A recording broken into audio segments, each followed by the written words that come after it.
datang atau konsen saya bahwa semua kalender FIFA Matchday harus kita jalani.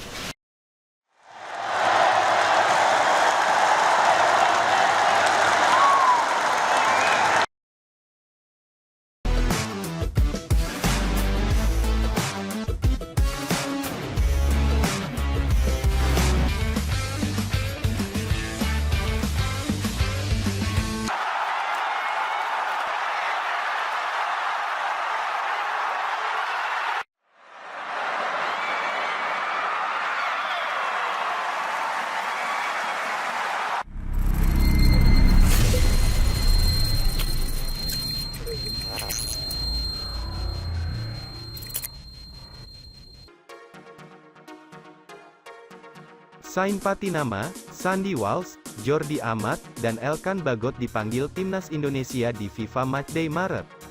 Timnas Indonesia akan menghadapi FIFA Matchday Maret tahun 2023 kontra Burundi dalam 2 kali pertandingan.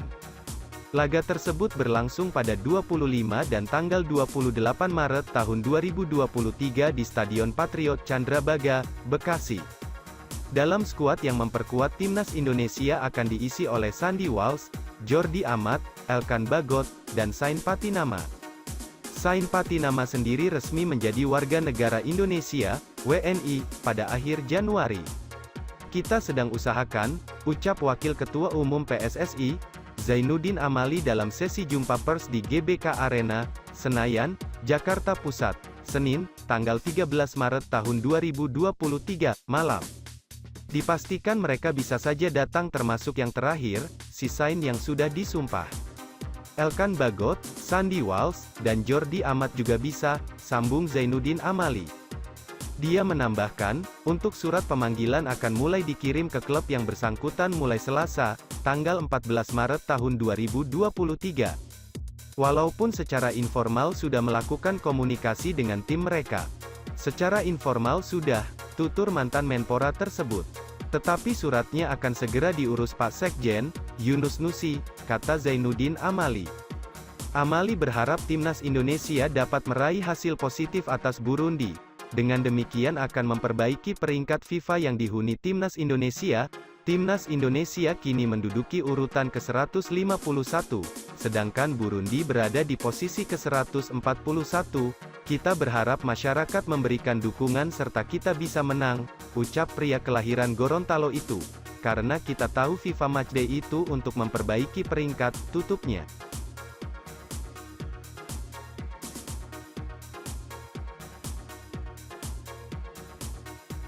Belum beres, PSSI masih urus perpindahan federasi untuk Sain Patinama.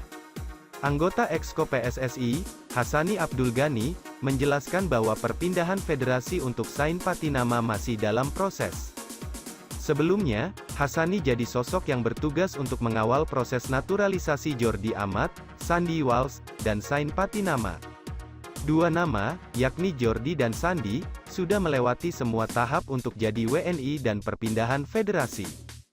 Sandy yang sebelumnya berwarganegaraan Belanda berganti federasi dari KNVB, Federasi Sepak Bola Belanda, ke PSSI. Sementara Jordi dari RFEF, Federasi Sepak Bola Spanyol. Dua pemain ini sudah bisa membela skuad Garuda, bahkan Jordi melakukan sudah debut di ajang Piala AFF 2022.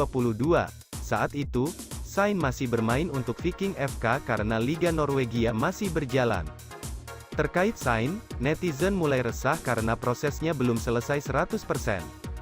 Pasalnya, pemain yang memiliki darah Indonesia dari ayahnya tersebut masih belum pindah federasi dari KNVB ke PSSI. Hal tersebut membuat pemain yang berposisi sebagai bek ini belum bisa tampil untuk Timnas Indonesia. Sementara, laga FIFA Matchday sudah di depan mata di mana pertandingan tersebut diharapkan jadi debut Sain bersama skuad Garuda. Terbaru, Hassani Abdul Ghani menjelaskan jika PSSI masih mengurus proses perpindahan federasi untuk Sain Patinama, demikian pula untuk 3 pemain naturalisasi Timnas U20 Indonesia yakni Justin Hubner, Ivar Jenner, dan Rafael Struijk. 3 pemain ini diproyeksikan akan tampil di Piala Dunia U20 2023. Proses naturalisasi tersebut sedikit terhambat karena DPR saat ini masih reses dan akan kembali bertugas pada tanggal 13 Maret mendatang. Tim legal PSSI sedang mengawal proses naturalisasi 3 pemain U20. Termasuk soal perpindahan Federasi Sain Patinama, kata Hassani Abdul Ghani dilansir bolasport.com dari laman Instagram pribadinya, terkait lambatnya informasi proses naturalisasi dan perpindahan Federasi Sain yang memakan waktu, Hassani meminta netizen untuk bersabar. Menurutnya, setelah pembentukan pengurus PSSI, masih ada beberapa proses yang harus mereka jalani. Masa transisi pengurus baru butuh waktu. Mohon maklum, jawab Hassani di kolom komentar.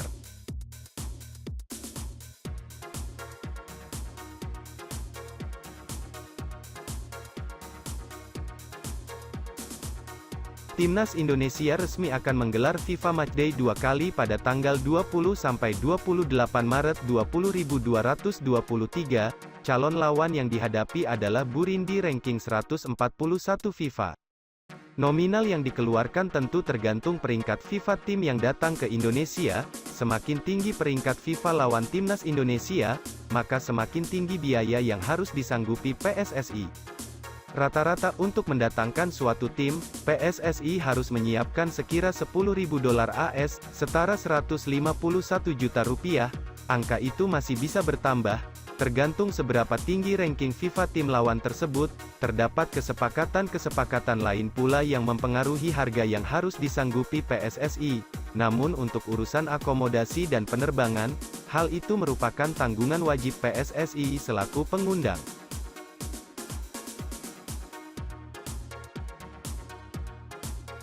Menguak alasan Erick Thohir membatasi hanya satu pemain naturalisasi di Liga 1 dan Liga 2. Alasan Erick Thohir membatasi hanya satu pemain naturalisasi di Liga 1 dan Liga 2 akan dibahas dalam artikel ini. Mengenai itu, Erick Thohir pun memiliki alasan tersendiri. Nantinya, setiap klub Liga 1 dan Liga 2 hanya diizinkan menggunakan pemain naturalisasi hanya satu saja. Adanya pembatasan itu untuk memberikan kesempatan kepada pemain lokal. Pembatasan pemain naturalisasi juga merupakan upaya meningkatkan kualitas pemain lokal. Ketua Umum PSSI itu mengungkapkan usulan tersebut dalam acara Sarasehan Sepak Bola, Sabtu tanggal 4 Maret tahun 2023, dengan harapan, setiap klub tidak banyak menggunakan jasa pemain naturalisasi. PSSI mengambil posisi, kalau bisa dan harus bisa, pemain naturalisasi hanya satu. Kalau tidak, kapan pemain Indonesia akan bermain? Ucap Erick Thohir. Mengapa pembatasan naturalisasi didorongkan menjadi satu? Supaya jangan tiba-tiba 11 orang yang bermain, ternyata ada 5 pemain asing ditambah 6 pemain naturalisasi, tutur Erick Thohir menjelaskan. Artinya apa? Bukan orang kita semua. Iya, kalau pemain naturalisasinya mau jika bermain untuk Timnas Indonesia, makanya kami bikin batasan-batasan, ucapnya. Selain soal pemain naturalisasi, PSSI juga menerima masukan dari klub Liga 1, mengenai penambahan slot pemain asing. Nantinya ada 5 pemain asing, dari negara manapun, plus 1 pemain asing, yang berasal dari Asia Tenggara, ASEAN.